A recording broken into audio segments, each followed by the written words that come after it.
कमरे में ससुराल। नैना आराम से अपने कमरे में सो रही होती है कि उसके फोन की घंटी बजती है। ये अननोन नंबर से कॉल कौन कर रहा है मुझे, वो भी इतनी सुबह सुबह? कंपनी का कॉल होगा। आजकल ये लोग भी ना 10 अलग अलग तरह के नंबर से फोन करने लगे हैं। और इस कॉल को एक रैंडम कॉल समझकर नैना कॉल कट कर देती है। अगले ही पल फिर से उसके फोन पर उसी नंबर से कॉल आता है। कौन है यार, परेशान करके रख दिया है। नयन भी शहर में नहीं है। कहीं नयन किसी और नंबर से कॉल तो नहीं कर रहा है, देखती हूँ। नैना फोन उठाती है और उधर से आवाज आती है किसी औरत की। हे भगवान, कोई औरत मुझे कॉल क्यों कर रही है? कहीं नयन का बाहर शहर में किसी से कोई चक्कर तो नहीं है? हाँ, पिछले कुछ महीनों से ये बात सूरत जा रहा है। शिट, मुझे ध्यान रखना चाहिए था। कहीं ये वहीं तो नहीं रह जाएंगे। हेलो हेलो, मेरा नयन कहाँ है? बात करवाओ मेरी उससे। अरे बहू, मुझे कैसे पता होगा कि नयन कहाँ है? वो तो तुझे पता होगा ना।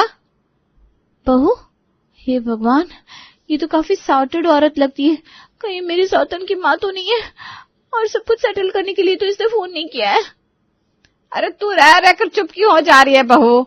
मैंने ये कहने के लिए फोन किया था कि मैं 1 घंटे के अंदर पहुंचने वाली हूँ, अब वहीं आके बात होगी। इसके पहले कि नैना कुछ बोल पाती फोन कट हो जाता है। नैना सीधा नयन को फोन लगाती है, पर नयन फोन उठाता नहीं। ऐसे में एक बीवी पर क्या बीतेगी इसका अंदाजा तो आप लगा ही सकते हैं। नैना हड़बड़ाती हुई सीधा अपनी सास के कमरे में जाती है और ये सारी स्टोरी है जो कि उसने अपने दिमाग में पकाई थी अपनी सास को बताती है। नहीं बहू, मेरा नयन ऐसा नहीं है, तुझे कोई गलत फहमी हुई है। हो सकता है वो क्रॉस कनेक्शन हो। आजकल ना नेटवर्क भी तो डिस्टर्ब रहता है। कोई क्रॉस कनेक्शन नहीं था मम्मी जी। उस नंबर से मुझे नहीं तो 5 बार फोन आया है। उस आंटी ने कहा कि वो 1 घंटे में पहुंच रही है। अगर वो सच में आ गई तब तो आप मानेंगे ना कि ये मेरा वहम नहीं था। आपके बेटे का कोई और चक्कर चल रहा है। पत्नी अब दिन भर कमरे के अंदर बैठी रहेगी तो पति का कहीं और चक्कर तो चल ही जाएगा ना। जिस दिन से तुम इस घर में आई हो उस दिन से काम और काम। भगवान जाने ऐसा कौन सा ऑफिस का काम होता है तुम्हारा जो तुम सुबह से रात तक कमरे में ही रहती हो। अब पति को समय नहीं दोगी तो पति कहीं और तो जाएगा ही। धीरे धीरे घर का माहौल गर्म होता जा रहा था। इस मैटर में सभी अपनी अपनी टिप्पणियां दे रहे थे। सूरत ही गया है ना नयन, वापस तो आ ही जाएगा। आने दीजिए उस लड़के को, अच्छे से खबर लेता हूँ उसकी। घर में इतनी सुशील कामकाजी पत्नी को छोड़कर बाहर में नयन मटक्का कर रहा है वो। और नयन की नई गर्लफ्रेंड की माँ से भी बात करता हूँ मैं। शर्म नहीं आई उसे अपनी बेटी को एक ऐसे लड़के के चक्कर में फंसने दिया जो पहले से ही शादीशुदा है। छी छी छी छी। वो तो मुझे बहू कह रही थी पापा जी, लगता है वो पॉलीगैमी में मानती है। पॉलीगैमी, ये कोई नया खेल आया है क्या मार्केट में बहू? हे भगवान, पहले लोग गैम्बलिंग में पैसे उड़ाते थे, अब ये पॉलीगैमी में भी। पॉलीगैमी मतलब एक साथ 2 बीवियां रखना मम्मी जी, जिसे हमारा लॉ अलाउ नहीं करता। और ठीक 1 घंटे के बाद दरवाजे की घंटी बजती है। आया तो कोई नया शख्स ही है मम्मी जी, क्योंकि हमारे दरवाजे की बेल खराब है। इस बारे में आसपास सभी को पता है। लगी होगी करण देवर जी की नई सास को। मैं जाकर देखती हूँ। ज्योति जाकर जैसे दरवाजा खोलती है, करंट के कारण काली पड़ी हुई उसे अपनी बुआ सास दरवाजे पर दिखती है। बुआ जी आप? हाँ मैं। ये सब क्या है विनोद? तेरी दोनों बहुएं मुझे मारना चाहती है क्या? एक को सुबह फोन किया तो कहती है हमारे घर आने की जरूरत नहीं है, आप यहाँ क्यों आएंगे? अरे नयन कहाँ है मेरा? और दूसरी बहू ने दरवाजे पर करंट लगा कर रखा है। अच्छा, तो वो नंबर आपका था। Thank God. नींद में मुझे कुछ समझ में नहीं आया और मैंने खुद ही दिमाग में खिचड़ी पका ली।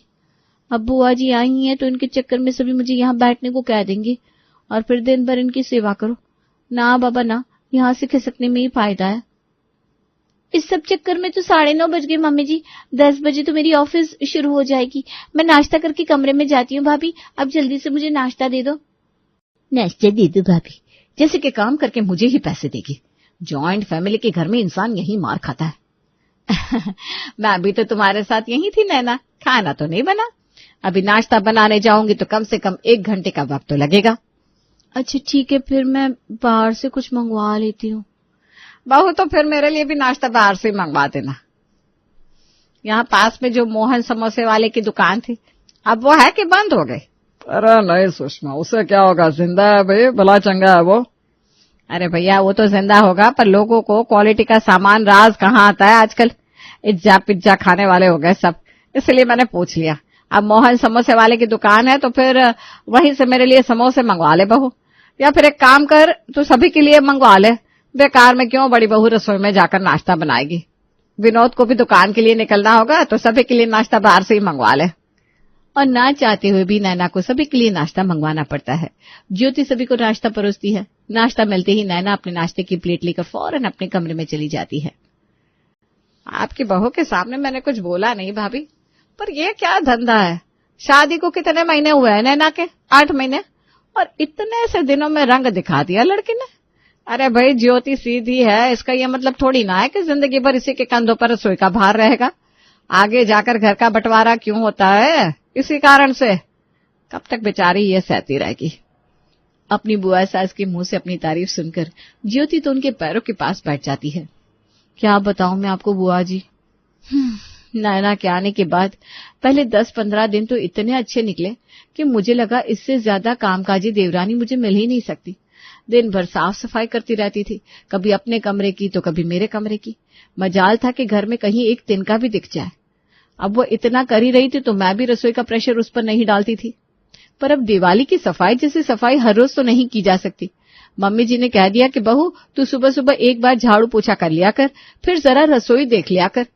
उंगलियों पर गिनकर सिर्फ 4 दिन मेरे साथ रसोई संभाली नैना ने, और उसके बाद न जाने अचानक कहां से ऑफिस शुरू हो गया इसके। नहीं दीदी, ऐसी बात नहीं है। समदन जी का सामने से फोन आया था मुझे कि नैना के ऑफिस से बार बार फोन आ रहे हैं, इतने दिन छुट्टियां नहीं देते ऑफिस वाले, तो आप उसे फिर से ऑफिस ज्वाइन करने दीजिए। वो कोई कॉन्ट्रैक्ट साइन कर रखा था बहू ने, तो नहीं जाती तो ऑफिस वाले 5 लाख का दावा कर देते। फिर मुझे लगा कि अभी शादी के चक्कर में नयन ने 20 लाख का लोन लिया है, फिर इस चक्कर में बहू के 5 लाख चुकाने का प्रेशर भी नयन पर आ जाता। तो मैंने ही बोला बहू ऑफिस ज्वाइन कर ले। और कौन सा बाहर जाती है, घर से तो काम करती है, अपना खर्च निकालती रहेगी तो कम से कम नयन के ऊपर बर्डन तो नहीं आएगा। सुन लिया ना आपने बुआ जी, मम्मी जी को तो अपनी नई बहू ही अच्छी लगती है। ठीक है, मैं कुछ बोल नहीं रही हूँ, आप ही देखिएगा। आपकी खुद की बहू भी तो वर्किंग है ना, आपने तो देखी है कामकाजी बहुओं की लाइफ। बस आप देखते जाइए ये वर्किंग बहू क्या करती है और क्या नहीं। सुबह के 10 बजे अपने कमरे में गई नैना सीधा 2 बजे बाहर आती है।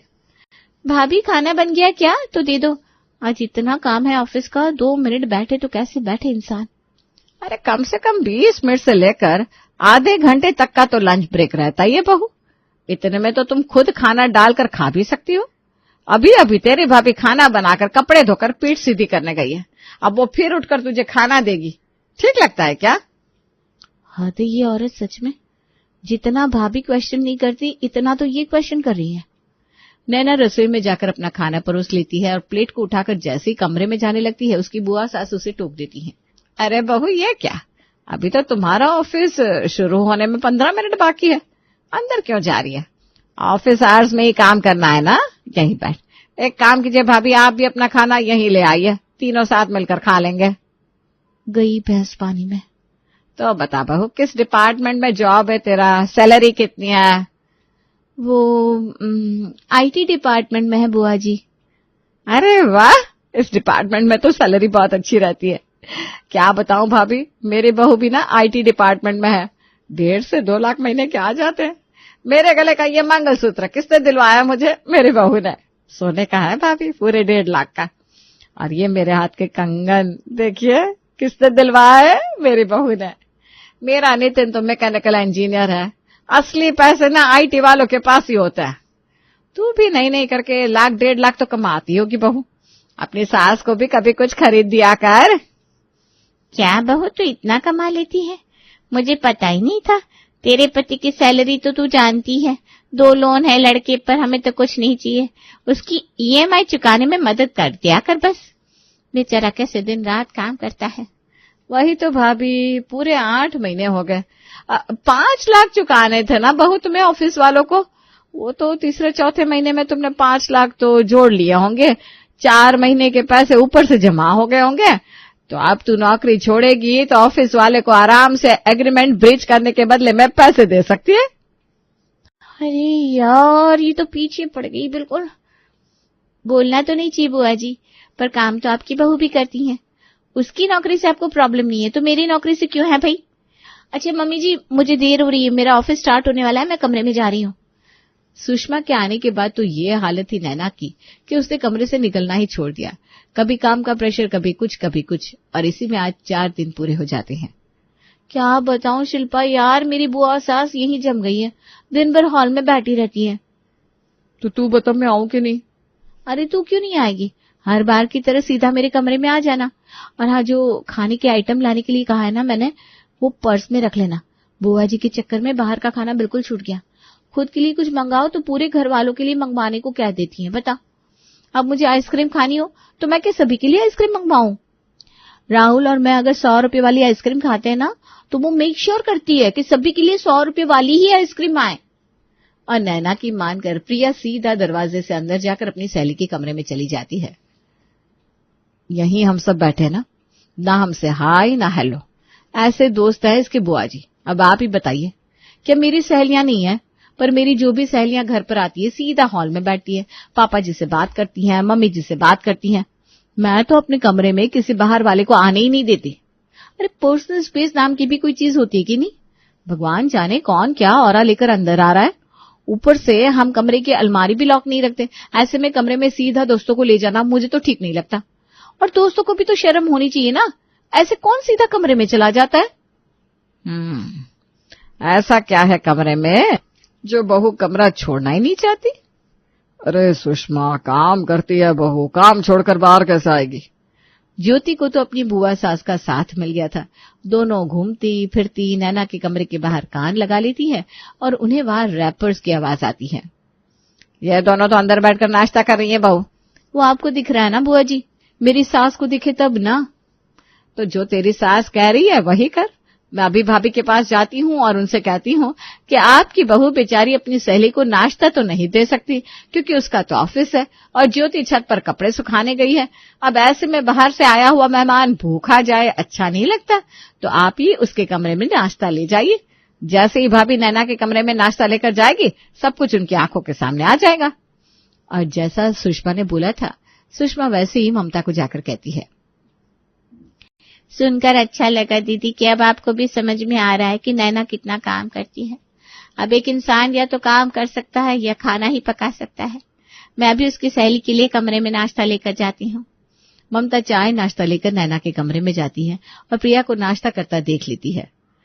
वो क्या है ना आंटी जी, मुझे पता है कि नैना को ऑफिस से फुर्सत नहीं होती। अब ऐसे में आप सब में से किसी को मैं चाय नाश्ते के लिए परेशान नहीं करना चाहती थी, तो खुद के लिए नाश्ता यहीं लेकर आ गई। हे भगवान, कितनी होशियार है ये नैना और उसकी सहेलियां। कुछ तो राज है ऐसा जो मुझसे छुपाया जा रहा है। शाम के 7 बजे नैना और प्रिया एक साथ कमरे से बाहर निकलती हैं। और कितनी देर करेगी बहन? मूवी ओवर हो जाएगी तब जाएंगी क्या? अरे पागल है क्या? ऐसे ही कमरा खुला छोड़कर चली जाऊं कि सब कुछ शक हो जाए? रुक ना, कमरे में ताला तो लगाने दे। अपने कमरे में ताला लगाकर नैना प्रिया के साथ बाहर चली जाती है। जिस घर में आज तक अलमारी में ताला नहीं लगा, उस घर की छोटी बहू अपने कमरे में ताला लगाकर बाहर जाती है, पर मम्मी जी को कोई फर्क नहीं पड़ता। क्यों मम्मी जी? और इस वक्त नैना को बाहर जाने की क्या जरूरत थी, बताएंगी? अरे बहू, वो अपनी सहेली को ऑटो स्टैंड तक छोड़ने गई होगी। अब इतना तो करना ही पड़ेगा ना। देख, ठीक 7 बजे जब ऑफिस ओवर हुआ तभी कमरे से बाहर आई ना मेरी नैना। दिन भर कमरे के अंदर रहना, सहेलियों को भी कमरे में ही बुलाना और बाहर जाने के पहले कमरे में ताला लगा देना, ये सब इशारा कर रहे थे किसी और बात पर वो बात थी क्या, ये कोई समझ नहीं पा रहा था। और इसका राज एक ही तरह से जाना जा सकता था, नैना के कमरे में जाकर, वो भी ऑफिस आवर्स के दौरान। आज दोपहर के 2 बजे अपने कमरे में ताला लगाकर नैना कहीं गई हुई थी। अरे भाभी, अब क्या होगा? 2:15 बजे की मेरी ट्रेन है। मुझसे मेरा फोन मांग कर अपने कमरे में लेकर गई थी नैना, और हड़बड़ी में फोन ही अंदर छोड़ दिया और ताला लगाकर चली गई। ओह रुकिए दीदी, मैं उसे कॉल करती हूँ। वो फोन नहीं उठा रही है मम्मी जी, क्योंकि वो ऑफिस की मीटिंग में गई है ना। अब वर्क फ्रॉम होम ले लिया, इसका ये मतलब थोड़ी ना है कि ऑफिस वाले बुलाएंगे नहीं। अभी आप उसे फोन करेंगी तो कम से कम उसे आने में आधे घंटे का वक्त तो लगेगा। मुझे लगता है इस ताले को तोड़ने में ही फायदा है। तोड़ देते हैं ना ताला। यहाँ कमरे का ताला टूटता है और वहां नैना के आराम करने का सपना। ये देखिए मम्मी जी, ऑफिस का लैपटॉप। ये आपको ऑफिस का लैपटॉप लगता है? अरे इस पर हम ऑफिस का ही काम कर सकते हैं, पर इसमें तो 100 से ऊपर पिक्चर भरे हुए हैं। हर रोज पिक्चर देखती है आपकी बहू। और ये देखिए कैसे लिस्ट बनाकर रखी है आपकी बहू ने, किस दिन कौन सी पिक्चर देखनी है। 3 से 5 सोना है, 10 से 12 योग। बाबा रे, तो ये होता है इस कमरे में ऑफिस के नाम पर। नयन भैया तो सुबह उठते ही ऑफिस चले जाते हैं और रात को 10 बजे आकर सीधा सो जाते। उन्हें क्या पता कि उनके पीठ पीछे कमरे में ऑफिस के नाम पर ये सब होता है। अरे पर बहू ये सब क्यों कर रही थी? ये तो बहू ही बताएगी। और आज जैसे नैना ऑफिस का नाम लेकर अपने मायके से घूमकर आती है, हॉल में बैठा उसका पूरा परिवार उसका स्वागत करता है, जिसे देखकर नैना घबरा जाती है। वो पापा जी, ऑफिस का काम था ना। अच्छा, तूने अपने ऑफिस का नाम क्या बताया था बेटा? चलो नाम छोड़ो, जरा अपने बॉस से ही मिला दो मुझे। वो क्या है ना, मुझे एक दोस्त के बेटे की नौकरी लगवानी है। अब तू 1,00,000-1,50,000 कमा रही है तो इतना रेफरेंस तो तेरा होगा ही। बताओ ना नैना, हवाइयां क्यों उड़ गई तुम्हारी? ये मूवी देखने से मन भर गया क्या? अब जब सब एक साथ नैना पर चढ़ जाती हैं, नैना फूट फूट कर रोने लगती है। वो मम्मी जी, इस घर में जो भी होता था मैं अपनी मम्मी को बताती थी, और मम्मी को जैसे ही पता चला झाड़ू पोछी के साथ मुझ पर रसोई का भी प्रेशर आ रहा है, तो मम्मी ने बोला कि धीरे धीरे कर ये लोग रसोई के अंदर ही तुम्हारा बिस्तर भी लगवा देंगे। औरतों का जीवन ही होता है, एक बार रसोई के अंदर गई फिर निकलना असंभव होता है। ऑफिस का बहाना बना दे, फिर जो हुआ सो आप जानती हैं। कोई मुझे जरा भी काम ना भूले, इसलिए मैं 24 घंटे कमरे में रहने लगी, और जब भी बाहर जाती तो कमरे में ताला लगाकर, ताकि किसी को इस राज के बारे में पता ना चले। तेरी हरकत देखकर ही मैं समझ गई थी बहू, क्योंकि कामकाजी लड़कियां ऐसी नहीं होती। वो तो तेरी सास सीधी है, और हम ऐसा नहीं जो बहुओं पर एक्स्ट्रा प्रेशर डाले। यही हरकत तू किसी और के घर में करती ना तो पता नहीं क्या होता। ससुराल और मायके में बैलेंस बनाना सीख। न्यू ससुराल की हर बातें मायके में नहीं बताई जाती। इस दिन के बाद से नैना की भी ड्यूटी रसोई में लग जाती है।